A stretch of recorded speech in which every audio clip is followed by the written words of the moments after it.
C'est à l'heure actuelle le plus grand projet au monde de centrales électriques stockant des énergies renouvelables intermittentes grâce à l'hydrogène. Et ce projet, il se situe en Guyane, où il est contesté. On en parle maintenant, c'est l'Entretien Express.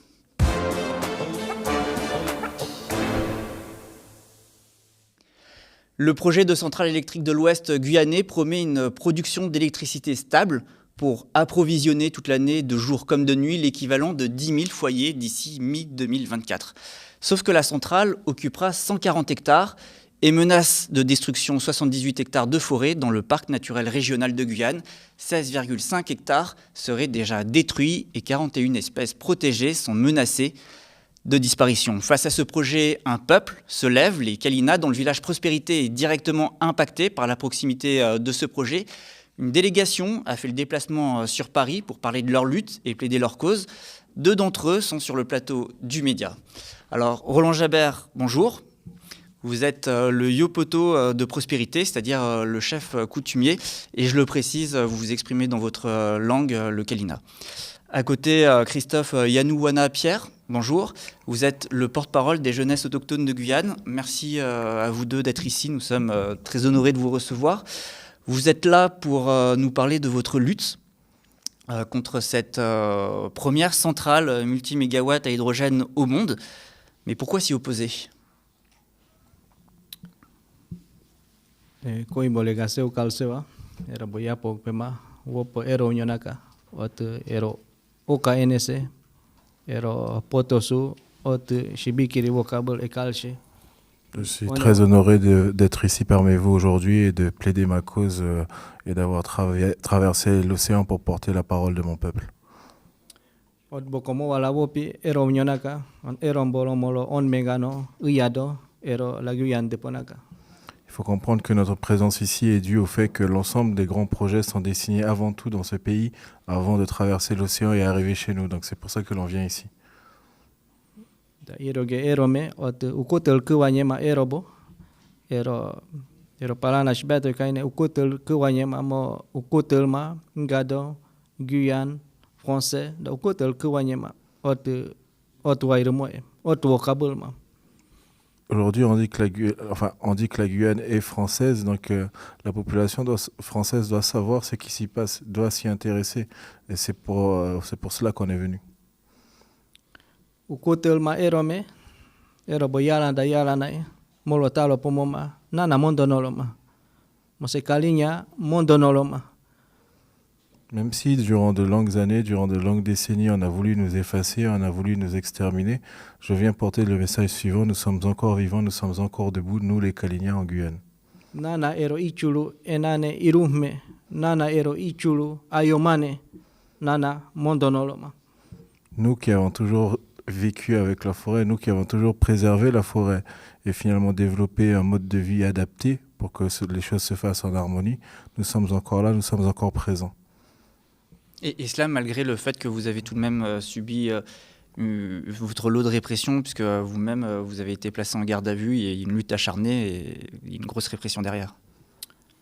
Ot boko ero wala ero ot nopi, molokotel kuwanyema oimbiotonokola. Ero nyo, or ipionana kene mayamiyo. Ma papolo wala laude, mosekalinya ero me, ero tichululu, ero temando bo ayomano. Donc en effet, j'ai été arrêté, j'ai été mis en garde à vue, mais simplement puisque aujourd'hui nous vivons dans un système, dans un monde qui nous domine et qui fait en sorte que défendre sa terre devient quelque chose de criminel, voire d'illégal. Sudah tu polo tewate, ero ote yadonana ponaka penalo bolema, ero wala, ero ko ot ko wutol. Ero wala, nana tango upombo, da ero menolo molo te konot mea. Donc aujourd'hui, on essaye de faire peser pour nous tous les enjeux sociétaux et économiques de la Guyane sur la terre de nos ancêtres. Donc on essaye de nous faire passer pour des anti-progressistes, des anti-développement, et que la chose suivante est à comprendre, c'est que nous ne sommes pas contre le projet, mais bien contre l'implantation de ce projet. Justement, par rapport à ce projet, on entend votre lutte, mais en même temps, quand on écoute aussi la communication de la Société Hydrogène de France qui est à l'origine de ce projet, leur discours il est tout autre. Je voudrais qu'on regarde le passage d'un clip qu'ils ont réalisé et je vous laisserai réagir ensuite. Plusieurs initiatives environnementales et sociales, développées avec le soutien des populations locales, seront également mises en place. D'abord, les modes de vie traditionnels seront respectés, des aménagements permettront le passage en toute sécurité des gros mammifères sur le terrain de la centrale et aux chasseurs d'accéder à leur zone de chasse. De la même manière, les franchissements des cours d'eau ne perturberont pas l'écosystème aquatique, ni la faune ou la flore. Je vois que ça vous fait rire. Pourtant, quand on regarde ça, on se dit bah tout va bien. Ambairo tiru pacopa ma. Molo nana emamelgab molo ma.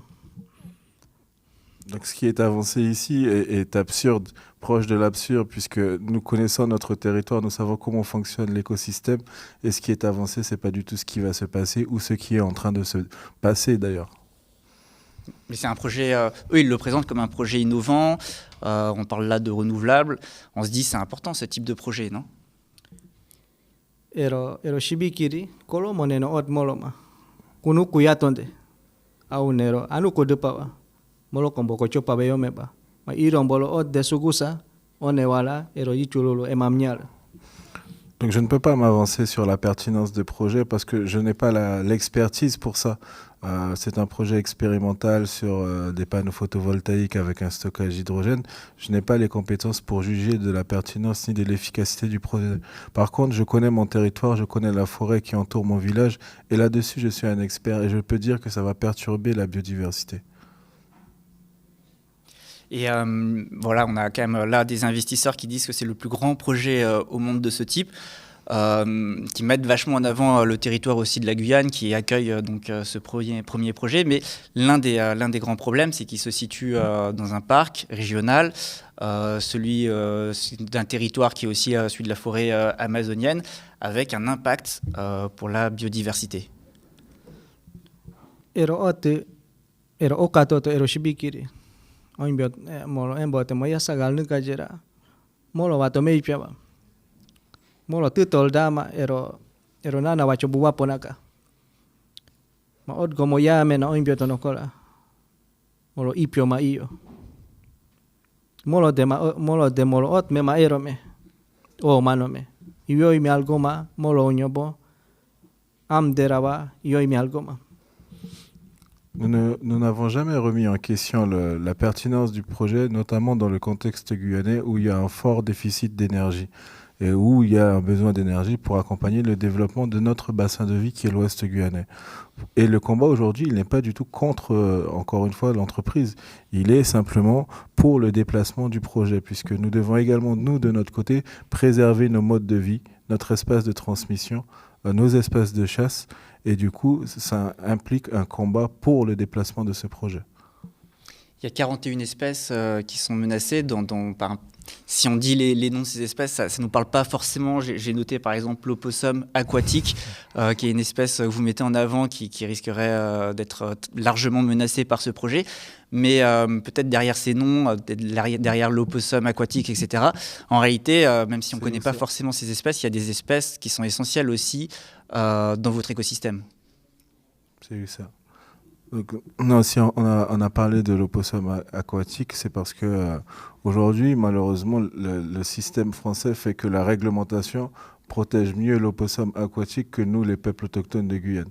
Dans le sens où, dans l'autorisation environnementale qui a été délivrée par les services de préfecture, CEOG, l'entreprise, au moment de la phase de déforestation, s'était engagée, en tout cas est autorisée, mais sans perturber le milieu aquatique.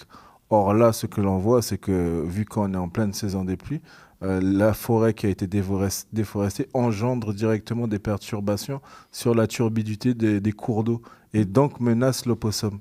Et donc, en fait, c'est parce que c'est dans le code de l'environnement, c'est parce que dans l'autorisation, ils violent eux-mêmes leur autorisation qu'aujourd'hui, on a décidé de déposer plainte, notamment sur ce volet-là.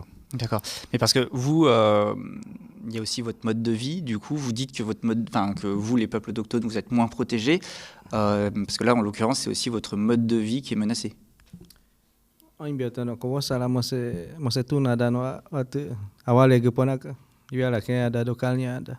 Molo tega molo ma. Mo embom kai mo konopo. Pa polo molo te alo ero tunadaka. Pa polo mo kowoto wola lo ya me olipio li dena. molo tega molo ma. Donc oui, le chef dit que il n'y a pas que l'opossum aquatique qui est menacé, puisque le fait qu'il y ait beaucoup d'envasement maintenant dans les cours d'eau, ça atteint les œufs des poissons, les poissons, etc., que nous, on a l'habitude de pêcher. Et justement, c'est de là aussi où on dit en fait que votre mode de vie, il est menacé, mais c'est aussi parce que votre écosystème est menacé, puisque vous êtes très lié à l'environnement dans lequel vous vivez. So dibia lo ma ero me energia koa ot molo ichul to lo kadontera. Da ero me amme terani molo nane bando bo amme terani wapo nanga ero me da ipiolo molo molichulu icholo tegapu mo ko webe ena. Donc oui, c'est exactement ça, c'est que la forêt, c'est également une partie de notre identité, une partie de notre spiritualité et finalement une partie de notre force. Là, on ne parle que des 16 hectares qui ont déjà été déboisés, mais nous, quand on y va maintenant dans ces forêts, quand on se promène maintenant, on voit que l'atmosphère a déjà changé et que la forêt commence déjà à changer alors qu'ils ont touché que 16 hectares. Donc il est clair que pour nous, ça peut tout bouleverser. La forêt, c'est votre source de subsistance? Ero mega penalo bole. Ero alana na kenemaya. Oui, c'est exactement cela et ça ne date pas de maintenant. Mais au-delà d'être de la subsistance, c'est comme le chef l'a dit tout à l'heure, c'est un espace de transmission, c'est également un espace de loisir parce que les enfants y jouent dedans, que tout le monde s'y balade, que en fait c'est vraiment un espace, comme on dit, c'est un espace de vie. Et donc, sans accès à cet espace de vie, ou bien si on la modifie, si on y touche, si on la perturbe, etc., en fait, ça va déstabiliser la vie du village pour des générations et des générations. Molo etal se palomato anu korpa ofiru pa yala nal ofiru pa ero panashi ala alolua u kalshimia kai nana emando beroma ero bolona na kene maya ero bolona na kene wodokano dakai u kalshimia kai one wa no go yala nal na herod de ponaka. Et c'est ce qu'ils ont du mal à saisir ou à intégrer dans leurs études d'impact. C'est que nous savons que si on n'a plus cet espace de transmission, cet espace quelque part de subsistance, de transmission de la culture et tout, ben c'est notre village qui est menacé. Les générations, notamment les jeunes, seront menacés. Ils vont se tourner vers la philosophie de la ville et finalement, on va commencer à tout perdre. Et ça, ce n'est jamais pris en compte dans les études d'impact. De quels effets pervers la présence de ce genre de projet qui peuvent paraître pertinents, finalement, va agir sur notre jeunesse et la déstructuration de nos communautés. Alors aujourd'hui, vous êtes en lutte, vous occupez le terrain. On l'a vu même dans la presse guyanaise, certains parlent de mini-ZAD. Vous êtes prêt à aller jusqu'où? Vous êtes prêt à tout pour obtenir la fin de ce projet? Quel message vous souhaitez donner, notamment parce que là aujourd'hui vous allez au ministère de l'Outre-mer, demain vous allez à l'Assemblée nationale. Quel est le message à l'égard de l'État français?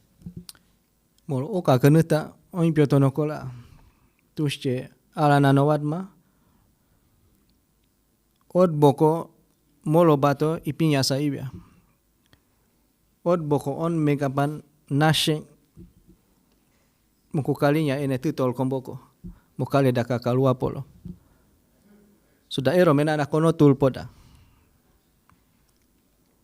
ero iyo imiatome ewa kapa iyo togo molo dawatua mana kono tulpoda imialo iwianyema. Donc nous, notre combat, encore une fois, et je tiens à le souligner puisque plein de fois, à beaucoup de reprises, nos propos ont été dénaturés, c'est vraiment un combat pour que le projet soit déplacé. C'est ce message que l'on va défendre aussi bien au ministère qu'à l'Assemblée nationale, un déplacement du projet pour qu'il se fasse ailleurs. On n'est pas là pour tuer le projet. Par contre, nous avons prévenu dès le début de notre positionnement. Ils n'ont pas voulu nous écouter. Donc aujourd'hui, si on se retrouve dans cette impasse avec ce degré de tension, ce n'est pas de notre faute. Nous, on se défend et par contre, on se défendra jusqu'au bout. Molo talo pomoma ipiolo terama. Ero meneriako papolo mosekalinya wachoko umea. Eroko otko konosa iyo papolo kalnya mamulimbo enasa vulcano. So da molo nana wachobo iyon bolo banya imona molo West Guyane gupo ot ichol mano na kene maya. So da molo ko energiero so da erome da ero ichulu ayo mata nolo nana parce que nana salame tema molsema. Il y a quelque chose que l'ensemble des responsables politiques, l'ensemble des entreprises doivent intégrer, notamment en Guyane, c'est que nous sommes conscients qu'aujourd'hui nos territoires soient menacés par leur intention de grossir, d'agrandir et de développer des projets économiques pour faire des profits, encore des profits.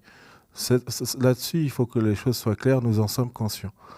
Mais par contre, eux aussi doivent être conscients que nous sommes prêts à nous battre, à nous mobiliser, parce qu'il s'agit de notre vie, il s'agit de notre identité, il s'agit de nos territoires millénaires. Donc que ce soit au sud, au nord, dans l'ouest guyanais, nous sommes prêts à nous battre et nous sommes prêts à nous battre jusqu'au bout parce que nous ne disparaîtrons pas silencieusement. Est-ce que c'est aussi, cette lutte, elle dépasse peut-être celle de prospérité? Est-ce que c'est aussi une lutte qui concerne l'ensemble de la lutte autochtone de Guyane? Parce que vous l'avez dit en début d'interview, vous l'avez rappelé, la Guyane est française aujourd'hui, mais peut-être aussi que tous ces événements sont aussi l'héritage colonial de la France en Guyane. C'est ça. La Guyane a été gérée, en tout cas, les peuples autochtones y vivent depuis des milliers d'années aujourd'hui. Pendant des milliers d'années, la forêt n'a jamais été en danger, les cours d'eau n'ont jamais été en danger. En 500 ans de colonie, en 70 ans de départementalisation, etc., aujourd'hui, on a plus de 180 000 cours d'eau pollués par leur paillage illégal, tellement la vision occidentale, la vision capitaliste, quand elle s'est invitée sur nos territoires ancestrales, ne va que en saccageant nos espaces de vie. Donc c'est ce message que l'on essaye de faire porter, c'est ce message que l'on porte plutôt. Nous sommes depuis combien d'années considérés comme des peuples primitifs, comme des sous-peuples. Il faut savoir qu'il n'y a qu'à partir de 1970 qu'en France, en Guyane, on a obtenu le statut des citoyens français. Avant, on était considérés comme des peuples primitifs. Donc pourtant, nous n'avons jamais rien saccagé, nous n'avons jamais rien détruit. Et eux, quand ils viennent avec leur vision, ils saccagent tout. Donc, en fait, c'est ce message qu'on essaye de défendre, qu'on essaye de faire comprendre que nous ne sommes pas moins intelligents que les autres, nous ne sommes pas plus bêtes que les autres, et que finalement, notre vision du monde, tout comme toutes les autres visions du monde, mérite et ont le droit d'exister et de se pérenniser, de se transmettre, puisque c'est avant tout de l'intelligence humaine et que nous faisons partie de la grande famille humaine. Ce sera ma dernière question, on va conclure là-dessus, mais justement par rapport à ça, on dit que voilà, il y a une question coloniale peut-être qui se pose aujourd'hui en Guyane, mais c'est aussi une logique capitaliste, c'est ce que vous dites dans le fond dans votre propos. Est-ce que vous voyez un parallèle peut-être avec un certain nombre de projets similaires à travers le monde? Ici, par exemple, en métropole, on a aussi des projets, des méga-projets gigantesques comme ça. Là, on parle, en ce moment, il y a la lutte des méga-bassines, par exemple, avec laquelle on peut voir des proximités, à La Réunion contre la nouvelle route du littoral, etc. Est-ce que, à chaque fois, dans tous ces pans différents de la planète, on est là face à des mêmes logiques? C'est ça. Donc, il faut comprendre que nous, les Kali'na, nous venons d'un petit peuple d'Amazonie et que l'ensemble des choses qu'on a pu créer, inventer, transmettre ont toujours été à l'échelle humaine et qu'on est contre des projets qui sont toujours surdimensionnés, qui sont issus de la mégalomanie ou bien de complexes de je ne sais quoi. Mais en tout cas, nous, on vit à échelle humaine. C'est-à-dire qu'il vaut mieux faire des petites choses pour un petit groupe de personnes, que ça fonctionne, et qu'ailleurs, chez d'autres petits groupes de personnes, on fasse des choses différemment, peut-être plus adaptées, que de faire des grosses centrales, que de faire des grosses usines, que de faire des grosses mines, que de faire... Enfin, toutes les choses qui sont surdimensionnées chez nous, de toutes les manières, nous ne sommes pas adaptés à l'échelle de l'humanité, à l'échelle de l'humain, en fait. Donc, c'est le message que l'on essaie de dire à chaque fois, c'est que OK pour des centrales, mais des centrales, pas des choses énormes qui finalement ne sont faisables que par des puissants, que par des riches, alors qu'en fait, il y a d'autres alternatives qui peuvent exister pour créer de l'énergie. Et d'ailleurs, le village de prospérité que le chef représente ici est dans un projet d'autonomisation de son village, à tous les niveaux que ce soit, au niveau de l'autosuffisance alimentaire, au niveau de la production d'énergie, au niveau culturel, etc. Donc ils ont un projet qu'ils sont en train de développer, eux, pour que leur village soit autonome. Et pourtant, vous dites que vous n'êtes pas contre le projet, vous voulez juste que ce projet soit déplacé. Puisqu'ensuite, nous sommes plusieurs en Guyane. Je veux dire, la Guyane, il n'y a pas que les peuples autochtones et qu'on essaye de laisser l'espace libre également pour que toutes les communautés puissent se développer à leur manière, avec leur vision, etc. Nous ne sommes pas là pour imposer notre vision des choses, mais par contre, on refuse qu'on écrase notre vision des choses. Mais l'entreprise qui est à l'origine du projet, elle, dit que si on la déplace, c'est la fin, c'est la mise à mort du projet. Ça, c'est parce qu'ils n'ont rien écouté. Ça, c'est ensuite la responsabilité. Je veux dire, nous, on a fait le devoir de donner le message du village. Si après, eux, ils n'écoutent pas et qu'ils se retrouvent aujourd'hui dans une situation critique, c'est de leur ressort. Nous sommes des adultes, on assume nos responsabilités. Je vous remercie, merci à tous les deux d'être venus sur le plateau du Média pour nous parler de votre combat. On va suivre attentivement la suite, en tout cas, tenez-nous au courant et bon courage. Avant de vous quitter, je vous rappelle que le Média a besoin de votre aide pour survivre au milieu de la presse capitaliste des milliardaires. Nous luttons pour une presse libre et indépendante, mais cela n'est possible qu'avec vous. Nous avons besoin impérativement de récolter 100 000 € d'ici mercredi, sinon nous risquons de rendre l'antenne. Et ce sont les tenants d'une presse sous contrôle qui s'en réjouiront. Alors on compte sur vous et moi je vous dis à très vite.